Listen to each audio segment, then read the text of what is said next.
Shri Sinha sir का, आंतरिक लेखा विभाग के जो हमारे पार्टनर फर्म से आए विभिन्न ऑडिटर्स ग्रुप से जो भी आप आए और आज हमारी माइंस को देखा, आप सभी का मैं स्वागत करता हूँ। सर्वप्रथम ये हमारे लिए बहुत ही गर्व की बात है कि हमारे बीच हमारे निर्देशक मित्र हैं। तो सर, आपके सम्मान में मैं अनुरोध करूंगा हमारे महाप्रबंधक श्री मुस्तकी सर को।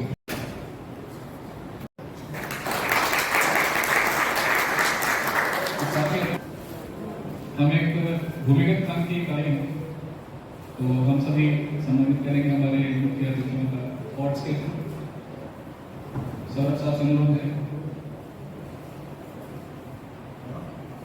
वो फ्लावर पॉट जी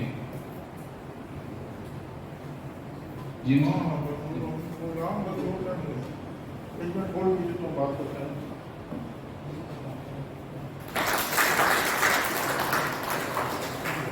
मैं अनुरोध करूंगा श्री एस के पांडा सर से कि हमारे महाप्रबंधक श्री वर्मा सर का को पॉट देकर सम्मानित करें।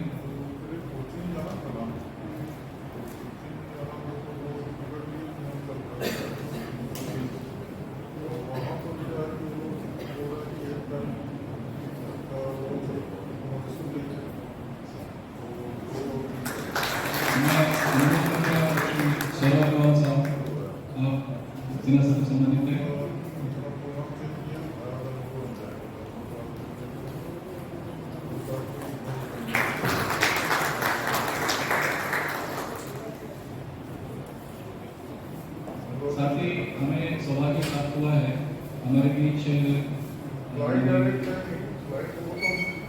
जीव फाइनेंस मामूली मिसेस शर्मा भी है। मैं श्वेता सिंह मैडम से अनुरोध करूंगा तो मैं क्षमा चाहूँगा कि मैडम जैसे आएंगे तो हम लोग अपना स्वागत करेंगे, सम्मानित करेंगे। इसी बीच आज का जो एक दिवसीय निरीक्षण रहा है हमारी खान का, तो एक जो आप सभी यहाँ पे आए, आपने हमारी माइंस को देखा और माइंस को एक बहुत ही कहूँ कि आप इसी जोश के साथ BCCL के साथ अपने संबंध को आगे बढ़ाते रहें, हमारे कार्य पर ऐसे ही अपनी पैनी नज़र रखे रहें। तो इसी क्रम में हमारी माइंस का कुछ डिटेल्स जो है एक छोटी सी PPT के माध्यम से मैं आपके बीच शेयर करना चाहूँगा।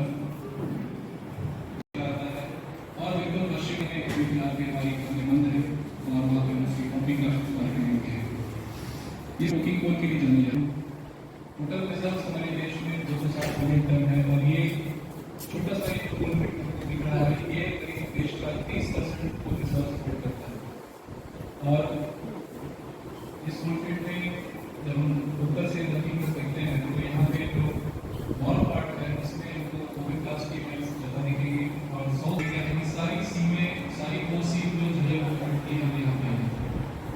इसमें सबसे ऊपर और करीब करीब 2000 मीटर नीचे भी हमारे ऑक्सीजन से भी होते पाएंगे। ये एक नंबर की सीम है जो एक भविष्य का एक प्रोजेक्ट बनेगा जहाँ से हम, और जैसा कि बताया कि इसकी जो भू संरचना है इसमें होल सीम्स बहुत ही गहराई में पाई जाती है। तो इसमें काफ़ी गवर्नमेंट्स का कोलैबोरेशन रहा है, स्पेशली पोलैंड का, जर्मनी का, UK का, और ये 3 देशों से यहाँ पे टेक्निकल कोलैबोरेशन जो हुआ इसमें प्लानिंग्स बहुत की गई और उनके कोलैबोरेशन से पार्टनरशिप में यहाँ पे जो हम सरफेस का इंफ्रास्ट्रक्चर देख रहे हैं जिसमें गैस बाइंडर था, जिस शाफ्ट से हम नीचे गए, तो ये उस कॉन्सेप्शन में हमने लॉन्गर मेथड ऑफ माइनिंग का इंट्रोडक्शन किया। ये बहुत ही हाईली रिकग्नाइज टेक्नोलॉजी है अंडरग्राउंड में जहाँ से मास प्रोडक्शन करते हैं। तो विगत करीब 50 वर्षों से लगभग हम इस मेथड से माइनिंग कर रहे हैं।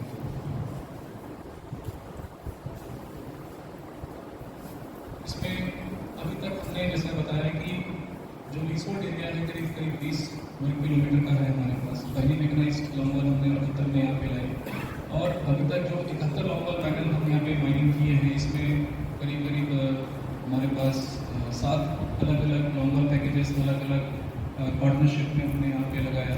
अभी हम चाइनीज़ लॉन्गर इक्विपमेंट के साथ काम कर रहे हैं 16C में। कुछ यूरोपियन इक्विपमेंट्स का आना है जो कि हम 15C में लगाएंगे, जहाँ से एक ज़्यादा ही से और डिटेल मेथड से हम जाएंगे। ये हमारा फ्यूचर का प्रोजेक्शन रहेगा। हम अग्रणी रहे हैं देश में अपने काफ़ी सारे कार्यों में कि इतना फिनिश डाया के साथ में इतने बड़े शाफ्ट के साथ करना कि इतनी गहराई से कोयले का उत्पादन हम करेंगे, तो हमने पहले किया। उसके बाद जो टाइम की पोल में एक साल में करने का जो एक इस्तेमाल 19 साल में किया था नवासी, निश्चित रूप से हम भविष्य में कार्यरत हैं कि इसको भी हम आगे बढ़ाकर 28 करेंगे। हमने सबसे पहले इस कोलफील्ड का मैकेनाइज ड्राइवेज किया, सरफेस से 15 सीट को डायरेक्ट कॉन्टेक्ट किया ताकि हम प्रोडक्शन बढ़ा सकें। ये कंपनी है कि इतना बड़ा स्टोन ड्राइवेज एक कोलफील्ड में ये पहले कहीं नहीं किया गया। आप भी हमारे जो काम कर रहे हैं, जो भी हमारे कार्यरत वो भी करते हैं हमारे साथी, तो उनकी सुविधा के लिए यहाँ पे डीजल ऑपरेटेड मोनोरेल की सुविधा है, जैसे कि हम उनको नीचे लेके जाते हैं, मटेरियल नीचे कैरी करते हैं।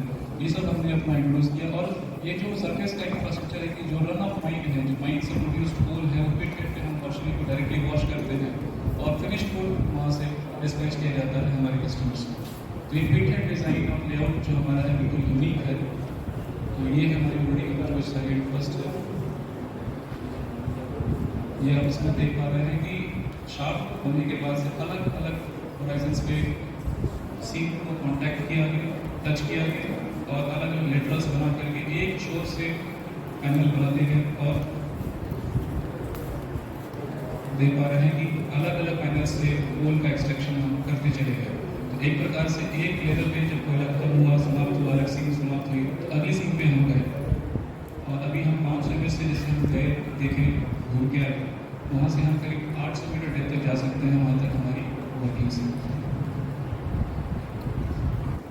ये एक नॉर्मल प्रणाली है जिसमें एक कोल ब्लॉक में रोटेटर मशीन द्वारा, मैकेनाइज मशीन द्वारा लंबी हेडिंग चलाई जाती है और बिल्कुल प्रॉपर्टी के फार एंड पे जाकर के वहाँ पे कनेक्शन किया जाता है। इस तरह से एक लॉन्ग पैनल तैयार होता है और state of the art power support long equipments हम यहाँ इंस्टॉल करते हैं और एक एंड से पूरा एक्सट्रैक्ट करते हुए बाहर की तरफ निकलते हैं। तो यहाँ पे जो कोयले का जो एरिया हमने खाली किया, जो हमने माइनिंग कर ली और वाइड जो क्रिएट होता है, इस वाइड में सरफेस जो रूफ की जो रॉक्स हैं वो अपनी वजन से वहाँ पे फॉल करती हैं, उसको हम केविंग कहते हैं और केविंग मेथड से वो वाइड फिल होता है। और इस प्रकार से हम एक छोर से दूसरे छोर तक कोयले का उत्पादन करते हुए एक पैनल को समाप्त करते हैं। प्रोडक्शन ट्रेंड जो पिछले कुछ वर्षों का रहा है, अभी पिछले वर्ष 4,83,600 हमने 23-24 पे किया था, अभी तक 2,28,000 टन पे है। और जो फ्यूचर प्लान हमने प्लान किया हुआ है, हम अपना 2028-29 तक का प्रोजेक्शंस रखे हैं, जिसमें कि हमारी 16 सीम और 15 सीम जो हमारे प्रमुख सीम हैं जहाँ पे हम कार्यरत हैं, वहाँ से हम इनका उत्पादन कर पाएंगे। 28-29 पे हम प्रोजेक्ट कर रहे हैं कि 1.8 मिलियन टन प्राइम को हम अपने देश को समर्पित करवाएंगे। 16 सीम में जो हम कार्य कर रहे हैं, इसमें फेस सेट में जो ऑपरेशन है वो एक तरह का आउटसोर्स हमने किया हुआ है। हमारे स्कोप में कोल इक्वेशन है, पब्लिक्स है, पावर्स है, वाटर एलिमेंट्स है। और बाकी 15 सीम में एक घंटी प्रोजेक्ट था जिसमें कि इनोवेसिस के गवर्नमेंट कंसल्टिंग का अवार्ड हुआ, जिसमें कि बिल्कुल फ्रेश सरफेस से 15 सीम को टच करते हुए डेवलपमेंट किया गया और डेवलपमेंट करने के बाद से लॉन्ग प्रणाली से वहाँ पे उत्पादन किया जाएगा। तो ये total 22.5 million ton coal reserves को टैप किया जाएगा। वर्तमान में वैकेंसी पे टोटल कोल रिजर्व करीब 50 मिलियन टन है। उस 50 मिलियन टन में से 22.5 मिलियन टन इस कॉन्ट्रैक्ट के माध्यम से किया जाएगा। ये एक प्रॉपर मशीनरी जो सरफेस पर लाई जाती है, तो सबसे पहले उसको हम लोग ट्रायल लेते हैं, उसकी फोटो है। नॉर्मल माइनिंग मशीनरी में अपना सबसे प्रमुख इक्विपमेंट जो है ये पावर सपोर्ट है। एक की क्षमता 640 टन है। जैसा कि बताया कि हम एक छोर से जब फेस पे मशीन इंस्टॉल कर देते हैं और कोयला उत्पादन करते हैं, दूसरे छोर पे निकलते हैं, तो वहाँ पे जो रूफ की स्टेबिलिटी है और फेस की स्टेबिलिटी है, उसको ये पावर सपोर्ट इंश्योर करता है। इसकी क्षमता है 640 टन। 640 टन का मतलब है कि एक बोइंग 747 विमान फुली लोडेड आप इसमें रख सकते हैं। दूसरा है ये ब्रिज स्टेशन पर भी 1000 टन का कोल कैरी कर सकता है। ये कोल कटिंग इक्विपमेंट है, शेवर बोलते हैं इसको, इसमें दोनों तरफ में 2 ड्रम्स होती हैं जो फेस की तरफ होते हैं और आगे हम वीडियो में इसको दिखने के लिए। और ये पावर बैग है और ये सारा हाईली प्रेशराइज फ्लूइड से यहाँ पे फेस में काम किया जाता है। प्रेशराइज फ्लूइड इन इक्विपमेंट्स को और फेस को सुरक्षित रखती है। ये एक शॉर्ट वीडियो है लॉन्ग बॉल का एनिमेटेड पोर्शन।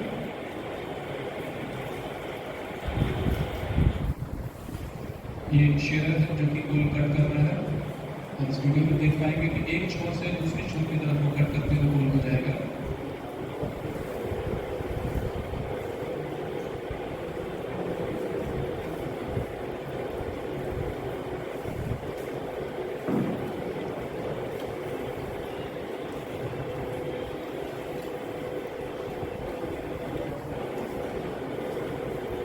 तो इस ड्रम के माध्यम से पूरी हाइट को हम ड्रम को नीचे करके पूरी को हाइट को कट कर सकते हैं। और एक बार जैसे ही एक फेस पूरा जब कट कंप्लीट हो जाता है तो बात आती है पूरा जो हम बाहर निकालने के लेयर्स के माध्यम से हम पूरा शिफ्ट कर देते हैं। ये जो शिफ्टिंग हो रही है पूरा हाईली प्रेशराइज्ड फ्लूइड से हो रही है, जिसके लिए करीब करीब 40 MPa का प्रेशर डेवलप किया जाता है और ये इक्विपमेंट्स रिमोटली ऑपरेट होते हैं।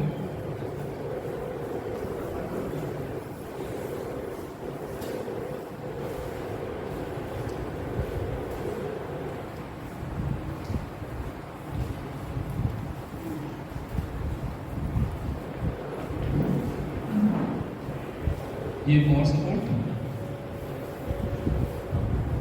जो एक कट होने के बाद एडवांस किया जाता है और सामने जो फ्रेश कट है उसको तुरंत ही सपोर्ट कर दिया जाता है और आगे की कटिंग चलती रहती है।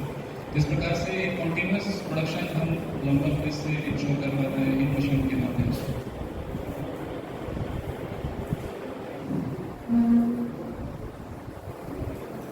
मैनुअल सिस्टम अभी हुकूमत ने हमारे पास लोकोमोटिव बैटरी ऑपरेटेड थी, जिसमें 8 टन और 13 टन की क्षमता की कुछ ट्रॉलीज हैं जो कि इंजन्स हैं जो कि कुछ ट्रॉलीज को हम डेवलप करके हमने रखा हुआ है और दोनों होराइजन 400 मीटर होराइजन में और 500 मीटर होराइजन में हम अपने लक्ष्य को लेके तैयारी करते हैं। और जो कोशिश ये करते हैं कि इसमें जो भी 3 पाली 4 पाली में हमने काम हो रहा है इसमें अधिक से अधिक सुविधा हम अपनी जो 16 सीट का जो पोर्शन का जो आपने आज देखा वहाँ पे हम उपलब्ध करा सकें। 15 सीट पे हमारे पास मोनोरेल है। अभी हम कुछ चर्चा कर रहे थे कि वेलफेयर एक्टिविटीज़ जो आगे प्लान कर रहे हैं, जिसमें से मैनेजमेंट ट्रेनिंग जो हमारे यहाँ काफ़ी आदमी जो कि भूमिगत इकाई हम हैं और यहाँ पे अंडरग्राउंड एक्सपीरियंस के लिए 3 साल ट्रेनिंग देते हैं। तो जो भी हमारे ट्रेनिंग की एक्सकेवेशन पैटर्न की जो मैनेजमेंट ट्रेनिंग है यहाँ पे एक्सपीरियंस लेते हैं। तो हम मैनेजमेंट ट्रेनिंग मास्टर डेवलप करने वाले फिल्टर प्लांट का अपग्रेडेशन है, क्योंकि हम एक बड़ी वर्क में हम अंडरग्राउंड में केवी मेथड से माइनिंग कर रहे हैं तो एक वाटर टेबल का डाउन होना इस एरिया की प्रॉब्लम है। तो जो भी ग्राउंड में पानी कलेक्ट कर रहे हैं उसको हम अपने मेन सम्प से पंप आउट करते हैं, उसका सर्फेस में उसको फिल्टर करते हैं, फिल्टर करके पोर्शन वॉशरी को सप्लाई करते हैं। तो ये जो काफ़ी बड़ा एरिया जो हमारी ग्राउंड पर निर्भर है, तो एक हमें एक फिल्टर प्लांट हमसे लक्षित है कि फिल्टर प्लांट हम डेवलप करें ताकि आसपास सभी को जो है हम साफ पानी की व्यवस्था उपलब्ध करा सकें। साथ ही वाटर्स, ड्रेन्स, रोड्स ये सब का कार्य जो लंबित है इसको हम आगे करेंगे और हमारा जो रीजनल हॉस्पिटल है इसको भी हम अपग्रेड करेंगे। ये हमारे कुछ वेलफेयर एक्टिविटीज सिग्निफिकेंट जो आगे फ्यूचर में will be doing it. These are activities we have planned construction of 2 numbers of community hall at different panchayat Bhavan's और साथ में ही एक यहाँ पे आकर्षण है, प्रमुख आकर्षण है इस क्षेत्र का बठिंडा फॉल। बठिंडा फॉल जो एक माइनिंग में है जियोलॉजिकल फॉल्ट है, इस फॉल्ट में जो है यहाँ का ड्रेनेज हो रहा है, नदी बह रही है, उस फॉल को देखने दूर दूर से लोग आते हैं। तो बठिंडा फॉल हमारे पास है नजदीक में, तो वहाँ पे उसमें हम एक टूरिज्म पर्पज से पार्क्स का प्लान कर रहे हैं और पार्किंग शेड एक सहूलियत दे सके वहाँ पे लोगों को और बाकी जो भी सैलानी वहाँ भी जाएंगे उनको भी सहूलियत मिल सके। Solar street lights we have planned in nearby villages of India and also we are looking to provide water through pipelines. As I said that we have large number of villages which are dependent on us and so we will be looking to provide clean and clear piped drinking water to the project dependent people in the colonies and the villages as well. And also we are looking forward to construct multi-purpose all training centers. Skill development is a very prime area for us. Government is Mr. Skill Development Program is there, so we need to partner with that as well. So we are looking forward to construct a multi-purpose all training center, as I said. As you can see, ये जो एक drone एक top view से हमने picture capture करने की कोशिश की है कि जो ग्रीन देख पा रहे हैं इस ग्रीन के बीच में हमारी माइनिंग है। सो यस हम यहाँ पे माइनिंग कर रहे हैं, लेकिन इस माइनिंग के साथ साथ इतनी ग्रीनरी भी यहाँ पे अपने आप संरक्षित है। हमारी माइनिंग से यहाँ पे ग्रीनरी में कोई नुकसान नहीं है। ये हमारा जो शार्प पेपर से जो ब्लॉक है वहाँ से इमेज ली गई है और इन्वायरमेंटल क्लियरेंस जो प्रोडक्शन कैपेसिटी है 4 मिलियन टन की हमारे पास प्राप्त है। इनोवेशन पे कुछ हमारे डिपार्टमेंट ने काम किया था, जिसमें डिकम्पोस्ट डेवलपमेंट का काम किया है। ऑर्गेनिक वेस्ट कंपोस्टर जो कल इन्होंने डेवलप किया। अभी दक्षिण पे जो हमारा जो ब्लॉक आ रहा है ये काफ़ी डीप होने से कोयले के साथ यहाँ पे गैस का बहुत बड़ा रिजर्व है, करीब करीब 20 मिलियन क्यूबिक मीटर का गैस रिजर्व है और उसको हम लोग सीडीएम के माध्यम से वेल्स जो डेवलप करके उसको टैप करने का एक प्रोजेक्ट लिए हैं। अभी कुछ दिन पहले जो ड्रिलिंग्स हुई है उसमें गैस को लेकर के जो डेटा प्राप्त हुआ है वो काफ़ी हमें उत्साहित करने वाला है कि जो पूर्व में हम 7 से 8 क्यूबिक मीटर पर टन का गैस की एक सीन से अपेक्षित कर रहे थे, आज की डेट में हमारी अपेक्षा बढ़ करके 18 से 20 क्यूबिक मीटर पर टन हो गई है टिम्बर सीड्स के जो गैस रिजर्व है। तो ये अभी हम आगे करेंगे, जिसमें कि एक्सप्लोरेशन फेज है 2 साल का, फिर उसके बाद से हम होल करेंगे 5 और टेस्ट फिर करेंगे 5। वर्तमान में एक्सप्लोरेशन फेज प्रोग्रेस में 3 होल होल्स हमने कंप्लीट कर लिए हैं, 4 होल ड्रिलिंग अभी प्रोग्रेस में है। सो हम इस प्रोजेक्ट को लेकर के आगे बढ़ रहे हैं।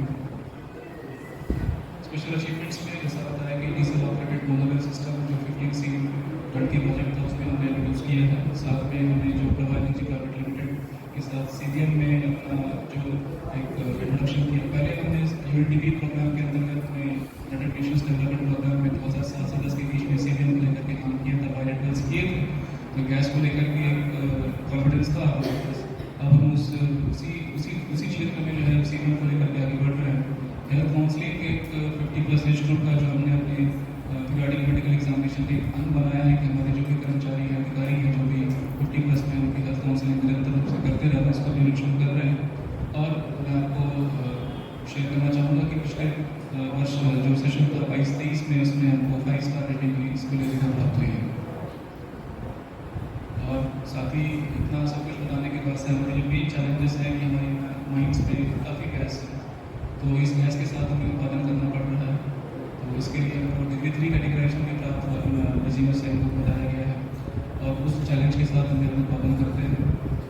गहराई होने से यहाँ पे काफ़ी हीट है, जो कि जो थर्मल ग्रेडियंट के चलते हमको हीट का एक प्रॉब्लम होता है, स्टेटा हीट का वो है। ट्रॉपिकल कंट्री है हम, तो जो मानसून कंट्री रहेगा उसमें हमको ये प्रॉपर्टी में बहुत सारे फॉल्ट्स हैं, जिसमें कि सीम्स आपस में एक दूसरे से अलग हो जाती हैं, तो सारी चैलेंजेस हैं यहाँ पे। और जैसा कि बेनिफिट है कि ये नेटवर्किंग कोड यहाँ से हम प्राप्त करते हैं और इस टेक्नोलॉजी के साथ मास प्रोडक्शन बिना किसी ग्रेड के खराब होने से उस तरह के चैलेंजेस जो तक मिक्सिंग का प्रॉब्लम्स नहीं आता है और क्लीन कोल हम देश को दे पाते हैं। ये बेनिफिट्स हैं। Thank you. और जो टोटल उत्पादन हमने किया था 4,83,000 का, तो उसमें जो रेवेन्यू जनरेट किया गया टोटल जो हमको कॉस्ट पड़ा 515 लॉस जो है 20 है। और भविष्य में हम जब इसका फिक्सिंग से और बाकी जगह से अपना उत्पादन जब बढ़ा पाएंगे तो हम इसको एक प्रॉफिट बेस का कर पाएंगे। आप सभी का उतने ध्यान से सुनने के लिए और आज अपना बहुमूल्य समय इस माइंस को देने के लिए मैं आपको धन्यवाद करता हूँ और आशा यही करता हूँ कि हमसे इस विजिट में अगर कुछ कमी रह गई हो, कुछ भूल हो गई हो तो आप हमें क्षमा करेंगे और आगे भी जब भी आपको मौका मिले इस माइंस को घूमने के लिए, देखने की, तो आप जरूर आए। धन्यवाद। GM finance sir, Rajesh Sinha sir, HOD Modi sir, सबको and all the team leaders and the partners को यहाँ पर वेलकम करती हूँ। थोड़ा सा सॉरी, इस बार फॉर्मल एक मीटिंग नहीं हो पाया, बट मैं चाहूँगी कि DF सर आए और आप लोगों को थोड़ा सा एड्रेस करें और उसके बाद जो क्वार्टरली हम लोग एक प्राइज सेरेमनी जो कि हमारे टीम हेडक्वार्टर के टीम लीडर ने डिसाइड किया है और पार्टनर्स ने डिसाइड किया कि दो फॉर्म्स को हम लोग देंगे, वो हम लोग डिस्ट्रीब्यूट करेंगे। Sir I welcome. से आए हुए महाप्रबंधक वित्त तथा मुख्य प्रबंधक वित्त, हमारे इंटरनल ऑडिट डिपार्टमेंट के विभागाध्यक्ष, अकाउंट्स, मुनिडी क्षेत्र के तथा हेडक्वार्टर के अन्य पदाधिकारीगण तथा सबसे महत्वपूर्ण हमारे बीच उपस्थित हमारे इंटरनल ऑडिटर्स, जैसा कि आपने देखा है और फील्ड विजिट किया, मैं समझता हूँ कि ये विजिट आपके लिए काफ़ी लाभदायक रहा होगा। आपने फर्स्ट हैंड कैसे माइनिंग करते हैं इसका ज्ञान प्राप्त हुआ होगा आपको। हो सकता है कुछ लोग पहले से इस कोल फील्ड में कहीं कहीं काम करते हों और माइनिंग की प्रक्रिया से वाकिफ हों, लेकिन मुनिडी एक ऐसा माइन है जो शायद इस तरह की प्रक्रिया देश के शायद ही 1-2 माइंस में चलती है, जो हम लॉन्ग वॉल मेथड से माइनिंग करते हैं और इतने अंदर जाकर माइनिंग करते हैं। तो ये एक जटिल प्रक्रिया में हम माइनिंग करते हैं और इस माइंस को देखने के लिए भारत से बहुत लोग भ्रमण करते हैं। जो भी डिग्नेटरीज आते हैं वो भी इस माइन को देखते हैं।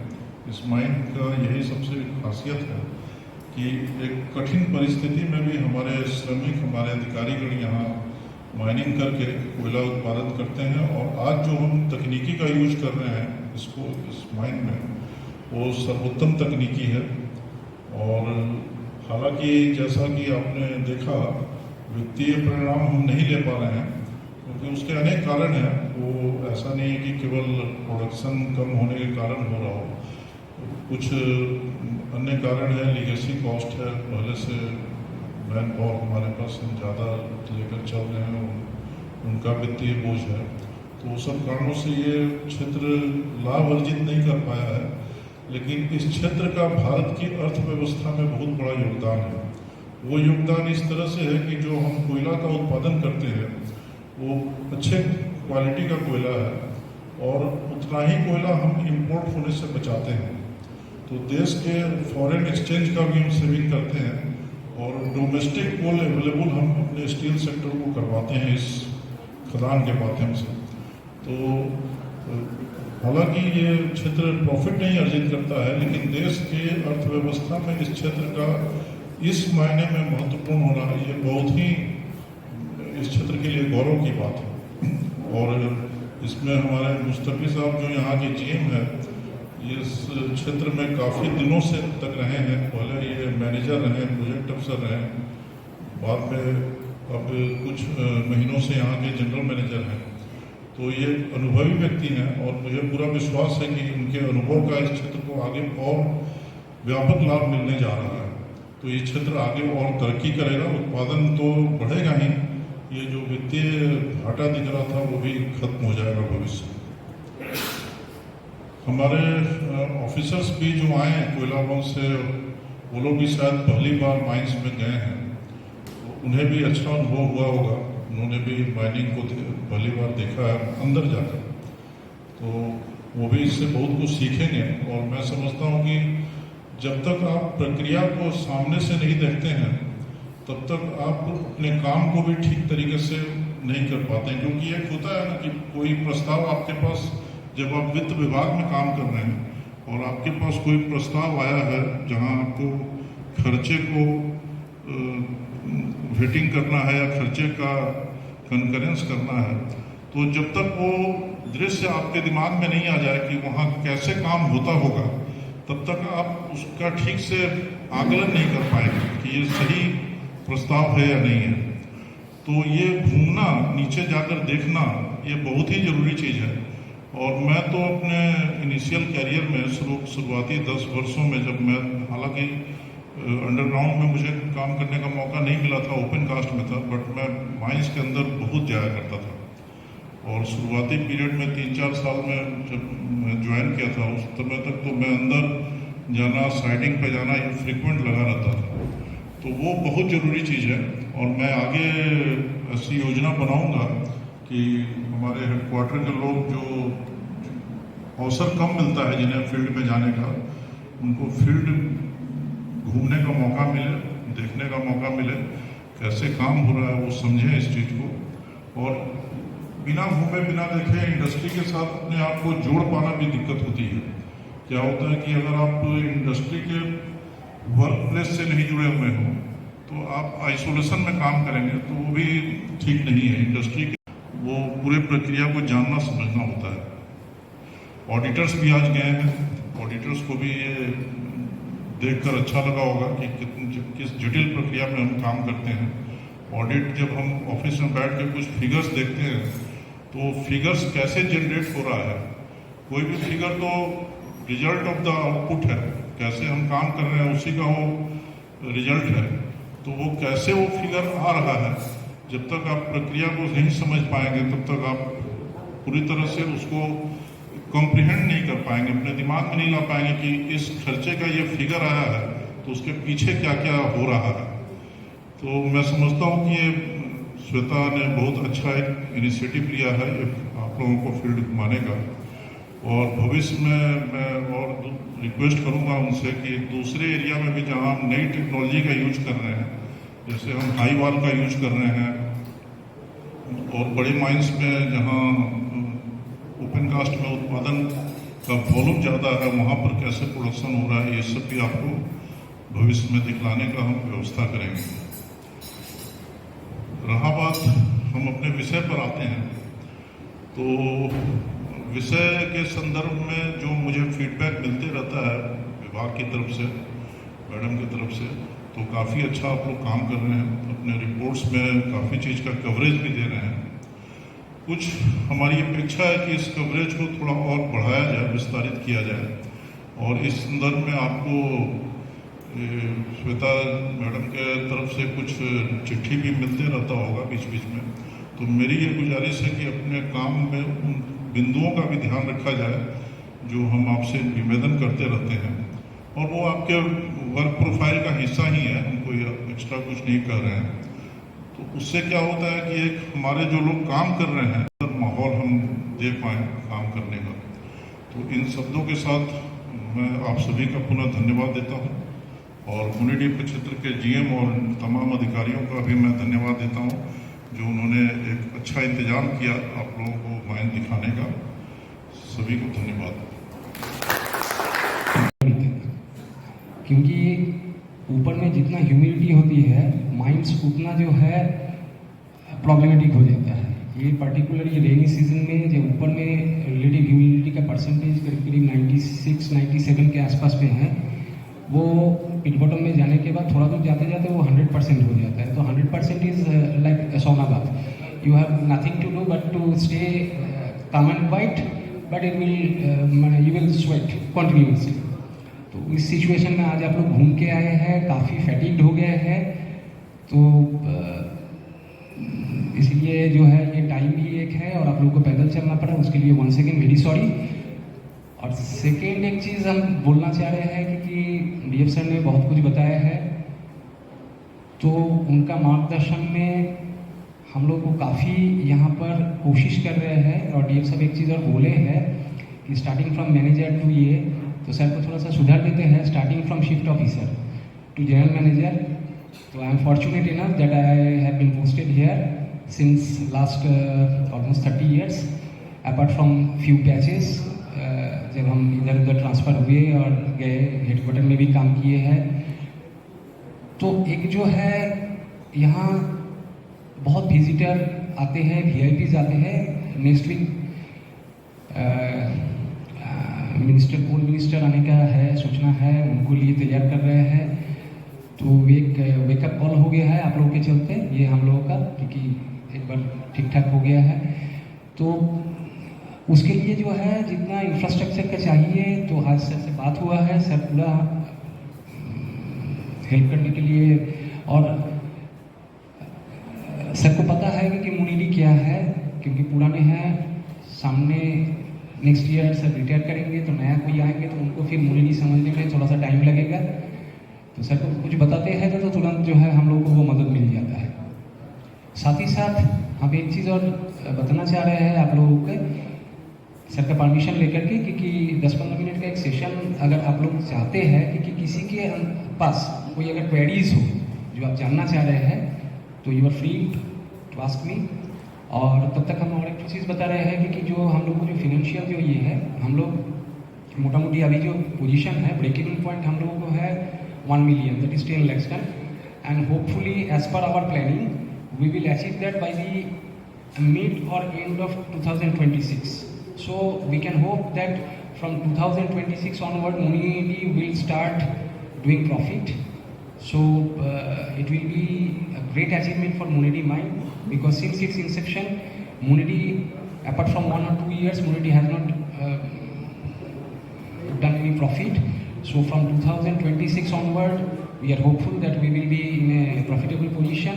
और अंडरग्राउंड माइन एक प्रॉफिटेबल होना एक बहुत मुश्किल है, इसीलिए कि आप अगर ओपन कास्ट के साथ अगर अंडरग्राउंड का अगर कंपेयर करते हैं तो there is basic 2 differences.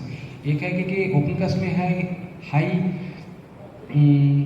Capital involvement but low operating cost, whereas in underground mine it is totally opposite, that is low in capital but high in operating cost. क्योंकि यहाँ पर एक एक चीज़ जो आप एक सिंपल चीज़ देख सकते हैं कि कोई एक सामान को जो है हमको यहाँ से अगर मान लीजिए कि 300 मीटर अगर ट्रांसपोर्ट करना है तो एक ट्रेन से उठा करके सीधा हम ये कर देंगे, बट अंडरग्राउंड में वैसा नहीं है. उसमें ट्रैक लाइन चाहिए, उसमें एक ऐसा वो लिफ्टर भी नहीं है, कुछ नहीं है, तो आइदर चेन पुली ब्लॉक और समथिंग लाइक दैट, उसको मैंने मैन पावर एंगेजमेंट बहुत ज़्यादा है इसमें. तो तभी हम लोग मेकनाइज करने की बहुत कोशिश किए हैं. और एक है कि DD3 माइंस है तो सारे मशीनरीज का जो है परमिशन हमको नहीं मिलता है. छोटा छोटा एक एक चीज़ है, जैसे ऊपर में कोई अगर बेल क्लीनिंग करना है तो बॉबकैट लगा करके हम क्लीनिंग कर सकते हैं, नीचे हम बॉबकैट नहीं लगा सकते हैं क्योंकि वो डीजल ऑपरेटेड है, तो उसके लिए DGMS का परमिशन चाहिए, उसके इंस्ट्रक्शन को बहुत सारा प्रॉब्लम्स है. तो ये प्रॉब्लम के साथ हम लोग ये कर रहे हैं. DGMS भी आजकल थोड़ा सा लीनियंट व्यू दिखा रहे हैं, ये हम लोग के लिए अच्छा है. तो जिसके चलते मोनोरेल जो है in spite of the fact कि वो डीजल ऑपरेटेड है but we have got the permission from DGMS, तो आगे से फिर ऐसा ही होगा. तो हम स्टार्ट करते हैं कि just we will have 10 to 15 minutes of session. किसी को कोई अगर क्वेश्चन है, कोई क्वेरीज है, you are free to ask. एक माइक थोड़ा सा आप घुमाते रहिए. These mines are, and what is the annual production and what is the future? Yeah. That's good. This mine has been creation of the Polish people, that is Poland. All the total infrastructure has been developed by the Polish people, including the surface layout, shaft, and other ये जो हम लोग को जो ड्राइवेज जिससे आप लोग पैदल गए हैं इसमें, ये सारा चीज़ उनका है. और उसके बाद जो है यहाँ हमेशा जो है कोई फॉरेन कोलैबोरेशन हमेशा रहा. जैसे जो 8 लॉन्ग पैकेजेस के बारे में बोला गया है उसमें मोस्टली है UK मेड, उसके बाद जर्मन मेड है, उसके बाद पोलैंड का है, Polish equipment was their package. और at present we are using Chinese package. और 2026 में जो आने वाला है that is from Ukraine basically, that is the original USSR made कोरान. नेक्स्ट ये है कि अभी जो है हम लोग को टारगेट दिया है 6.5 lakhs प्रोडक्शन टारगेट. और आपको अभी जस्ट बताया कि हम लोग को जो 2026-27 में we are hopeful to achieve 1 million, and from 2027-28 onward we will be achieving something around 1.8 million ton, that is 18 lakhs ton. क्योंकि वो 15 SIM and 16 SIM 2 long package वो ऑपरेशन में आ जाएगा. या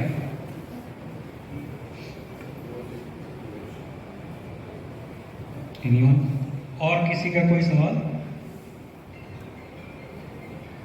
वाइट नेचुरल इट्स 245 सब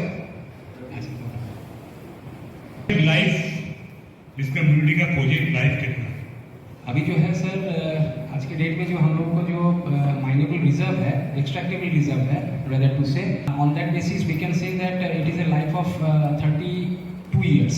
बट लोग जिसको ये कर रहे हैं दैट इज 15 सिम उसको लेकर के कर रहे हैं, but we are hopeful and we are planning for reaching 12 सिम ऑल्सो. क्योंकि 15 के नीचे 14 है, 14 के नीचे 13 है, 13 के नीचे 12 है। 14, 13 ये दोनों जो सीम है, ये सीम पूरा टोटल जो है ये झामा है। तो 12 लेकिन बहुत अच्छा क्वालिटी का है, थिकनेस भी अच्छा है। तो we are planning to work in 12 seam at a depth something around 700 up to 700। तो उसमें जो प्रॉपर्टी है, क्योंकि beyond 700 it is very difficult to work, क्योंकि इतना गर्मी बढ़ जाती है, स्ट्राटा का ग्रेडियंट जो है, थर्मल ग्रेडियंट जो है, उसके चलते वो बढ़ जाता है। Unless until we can we are arranging some air conditioning, the thing will not be achievable or workable beyond 700 or 750 meters. Okay sir.